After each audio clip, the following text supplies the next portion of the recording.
वादतोषित विश्वेशम धर्म मार्ग प्रवर्तकम वंदे श्री हरिहरानंदम करपात्रम जगद्गुरुम। अहंकार चिद का अभिव्यंजक है। कहा जाता है कि अभिव्यक्ति पदार्थ क्या है। उत्पत्ति अभिव्यक्ति नहीं कही जा सकती, क्योंकि चिद स्वतः सिद्ध है, उसकी उत्पत्ति अमान्य ही है। प्रकाशन अभिव्यक्ति है, यह भी नहीं कहा जा सकता, क्योंकि अद्वैती संविद को अनुभाव्य नहीं मानते। इसलिए अनुभव साधनों का अनुग्रह अभिव्यक्ति है, यह भी नहीं कहा जा सकता। अनुभव के साधन दो प्रकार के होते हैं, करणभूत एवं कर्तृभूत, परंतु उन दोनों में अहंकार के द्वारा कोई अनुग्रह नहीं हो सकता। परंतु यह कथन असंगत है, क्योंकि उत्पत्ति ही अभिव्यक्ति माने तो भी कोई दोष नहीं। यद्यपि संविद स्वतः सिद्ध है, तथापि वृत्ति विच्छिन्न रूप से उसकी उत्पत्ति मान्य। इसी तरह प्रकाशन भी अभिव्यक्ति मानी जा सकती है। सामान्य कारण भासमान संविद अहंकार के संबंध से विशेषा कारण भासमान होता है। अहंकार के संबंध से साभास अहंकार रूप से संविद भासने लगता है। आत्मदर्शन साधन चित्त की एकाग्रता संपादन तथा साभास अहंकार रूप प्रमाता अनुभव साधन का अनुग्राहक होता है। आत्मदर्शन के इच्छुक साधक को चित्त को शुद्ध करके एकाग्र बनाना पड़ता है। कहा जाता है आत्मा अतीन्द्रिय है।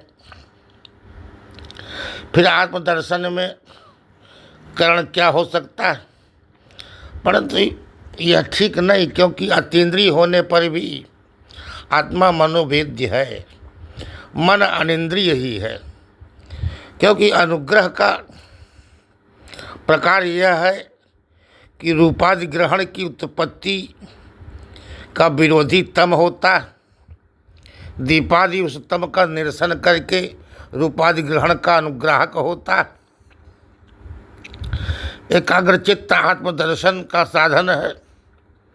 दृश्यते तो अग्रया बुद्धया श्रुति अनंत जन्म संचित पुण्य अपुण्य रूप दुरित ही क्षय विक्षेप का जनक होने से चित्त की एकाग्रता का बाधक है। साभास अहंकार रूप प्रमाता के द्वारा ईश्वर भक्ति आदि द्वारा उसी दुरित का निवारण किया जाता है।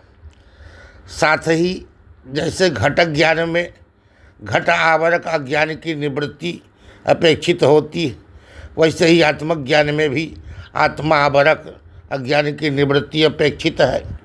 इस तरह संविद रूप आत्मा के आवरक अज्ञान के निवर्तक ज्ञान का कर्ता होने से अमर्त आत्मा अनुभव साधन का अनुग्राहक है ही। अद्वैत मत में संविद ज्ञान स्वरूप ही, वह ज्ञान का आश्रय नहीं। संविद रूप आत्मविषयक ज्ञान अज्ञान दोनों तो मान्य ही है। श्री राम जय जय राम। मुझे आत्म साक्षात्कार नहीं है, मुझे आत्म साक्षात्कार है, ऐसा विद्वान एवं विद्वान को अनुभव होता है।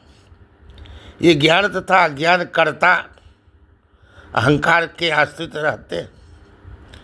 वह ज्ञान का आश्रय, अतः अज्ञान का भी आश्रय वही होता है। इस तरह अहंकाराश्रित ज्ञान का विषय होने से आत्मा में जैसे विदितत्व का व्यवहार होता है, वैसे ही अहंकाराश्रित अज्ञान का विषय होने से आत्मा में अविदितत्व का व्यवहार होता है। यही अज्ञान विषयता ही अज्ञानावृतत्व है। इसी तरह संविद के अज्ञानाश्रय न होने पर भी अहंकाराश्रित अज्ञान का विषय होने से ही अज्ञानावृतत्व का व्यवहार होता है। अहंकाराविच्छिन्न चैतन्य के आश्रित ही अज्ञान होता है। लोक में चैत्राश्रित ज्ञान से मैत्राश्रित अज्ञान की निवृत्ति नहीं होती। भले ही अनादि अज्ञान चैतन्याश्रित ही है, परंतु सादि अज्ञान अहंकाराश्रित होता है। मूला ज्ञान अनादि है, अवस्था तुला अज्ञान सादि है। चैतन्याश्रय चैतन्य विषयक मूला ज्ञान एक ही है। चैतन्य आश्रित चैतन्य विषयक अनादि अज्ञान अहंकाराश्रित भी होता है, क्योंकि अहंकाराविच्छिन्न चैतन्य में उसका उपलम्ब है। तथा च अहंकाराश्रित तत्त वृत्ति ज्ञान से तद विषयक अज्ञान की निवृत्ति होती है।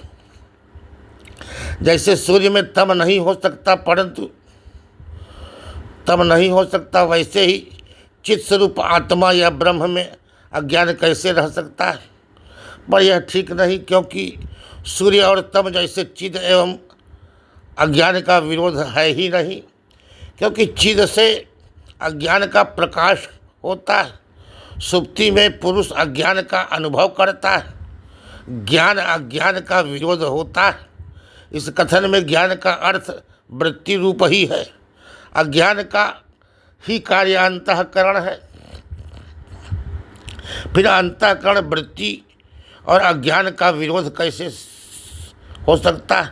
परंतु यह भी ठीक नहीं।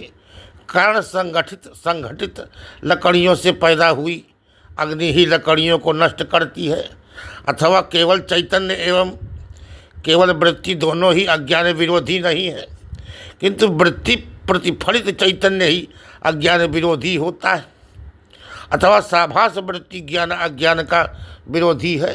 जैसे केवल सौरालोक तुल राशि का भाषक होता हुआ भी सूर्यकांत मणि पर संश्लिष्ट होकर वही तुल राशि का दाहक होता है। सूर्य तृणादि का दाहक नहीं होता, परंतु दर्पण विशेष पर प्रतिफलित वही सूर्य तृणादि का दाहक हो जाता है। वस्तुतः अज्ञान संविद में नहीं है। व्यवहार दृष्टि से जब तक व्यवहार है, आत्मा में अज्ञान अनुभव सिद्ध है। जैसे उलूक दृष्टि से सूर्य में अनुभव सिद्ध अंधकार है, वैसे ही यहाँ भी समझना चाहिए। संसार में चिद अचित दो पदार्थ अनुभव सिद्ध है। चिद स्वतः सिद्ध अनन्याश्रित है, अचित परतः सिद्ध अन्याश्रित है। सब अचित का मूल अज्ञान ही है, वही अचित शक्ति है। वह अपने कार्य के आश्रित भी नहीं हो सकती है, निराश्रय भी नहीं रह सकती है। तब सुतराम अचित चिद का ही शक्ति है, अतः उसी के आश्रित है।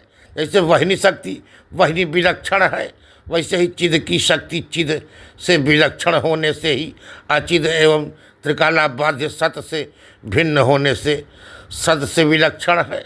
विश्व प्रपंच का मूल होने से खपुष्पादिवत असत भी नहीं है। यही उसकी सदद्वि विलक्षणता अनिर्वचनीयता है, क्योंकि अज्ञानाविच्छिन्न चैतन्य ही साक्षी होता है। शुद्ध चैतन्य तो अद्वितीय ही है। अज्ञानोपहित ही अहंकार रूप उपाध्यांतर के योग से ज्ञाता भी होता है।